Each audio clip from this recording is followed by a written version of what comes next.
1,15,71,457 కుటుంబాలకు గాను 1,12,15,134గా ఉంది. ఇది సర్వే కవరేజ్ను 96.9%గా సూచిస్తుంది. ఇతర కారణాల వల్ల సర్వే చేయని కుటుంబాల మొత్తం సంఖ్య 3,56,229. ఎక్కువగా సర్వే చేయని కుటుంబాలు జిహెచ్ఎంసి మరియు ఇతర నగర ప్రాంతాలలో ఉన్నాయి. అదేవిధంగా అధ్యక్ష, రాష్ట్రంలో డేటా ఎంట్రీ 20/11/2024న ప్రారంభమై 25/12/2024న పూర్తి అయింది. డేటా ఎంట్రీ పూర్తి చేయడానికి మొత్తం 36 రోజుల సమయం పట్టింది. 2024 ఫిబ్రవరి 4న మంత్రిమండలి తీసుకున్న నిర్ణయానికి అనుకూలంగా సర్వే అన్ని అంశాల్లో 1 సంవత్సరం లోపు విజయవంతంగా పూర్తి చేయబడింది.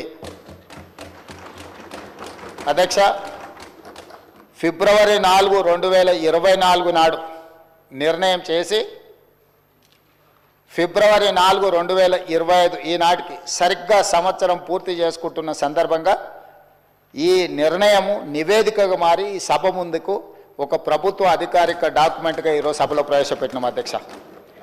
అదేవిధంగా ఈ క్రింది సర్వే డేటా మరియు ఫలితాలను పూర్తిగా తెలంగాణ నివాసితులు ఎన్యూమరేటర్లుగా స్వచ్ఛందంగా చెప్పిన సమాచారంపై ఆధారపడ్డాయి. ఈ సర్వేలో నమోదైన కుటుంబాల ఆధారంగా రాష్ట్రంలో 3,54,77,554 మందిని సర్వే చేయడం జరిగింది. ఈ మొత్తం సామాజిక వర్గాల వారిగా సంఖ్య ఈ క్రింది విధంగా ఉంది అధ్యక్ష. ఎస్సీలో 61,84,319 మంది ఉండగా ఇది మొత్తంలో 17.43%గా ఉంది. ఎస్టీలో 37,05,929 మంది ఉండగా ఇది మొత్తంలో 10.45%గా ఉంది అధ్యక్ష. బీసీ ముస్లిం మైనారిటీ మినహా 1,64,09,179 ఉండగా ఇది మొత్తంలో 46.25%గా ఉంది అధ్యక్ష. ముస్లిం మైనారిటీలో బీసీలు 35,76,588 ఉండగా ఇది మొత్తంలో 10.08%గా ఉంది అధ్యక్ష. ముస్లిం మైనారిటీలో ఉన్న బీసీలను కలుపుకుంటే మన రాష్ట్రంలో మొత్తం బీసీలు 56.33%గా ఉంది అధ్యక్ష.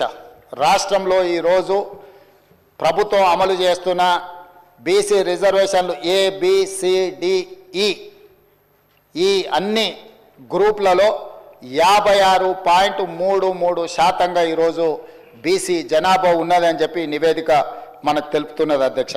ముస్లిం మైనారిటీలో ఓసీలు 8,80,424 ఉండగా ఇది మొత్తంలో 2.48%గా ఉంది.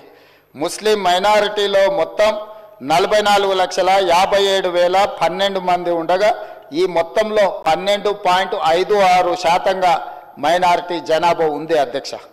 ఓసీలు 47,21,115 ముస్లిం మైనారిటీలు మినహా ఉండగా ఇది మొత్తంలో 13.31%గా ఉంది అధ్యక్ష.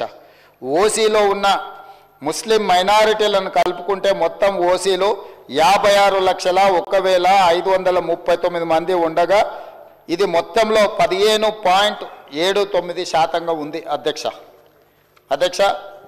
ఈ సర్వే ద్వారా సేకరించిన డేటాను షెడ్యూల్డ్ కులాలు, షెడ్యూల్డ్ తెగలు, వెనుకబడిన తరగతులు మరియు రాష్ట్రంలో ఇతర బలహీన వర్గాల సంక్షేమానికి విధానాలను రూపకల్పన చేయడానికి ప్రభుత్వం ఉపయోగిస్తుంది. ఈ చర్య సమానత వృద్ధి పట్ల ప్రభుత్వ నిబద్ధతను మరియు తెలంగాణ ప్రజల భిన్న అవసరాలను తీర్చే పద్ధతిని ప్రతిబింబిస్తుంది. ఇది డేటా ఆధారిత సమగ్రత మరియు పారదర్శకత ప్రాతిపదిక నడిచే పాలనకు నూతన దశ ప్రారంభాన్ని సూచిస్తుంది అధ్యక్ష.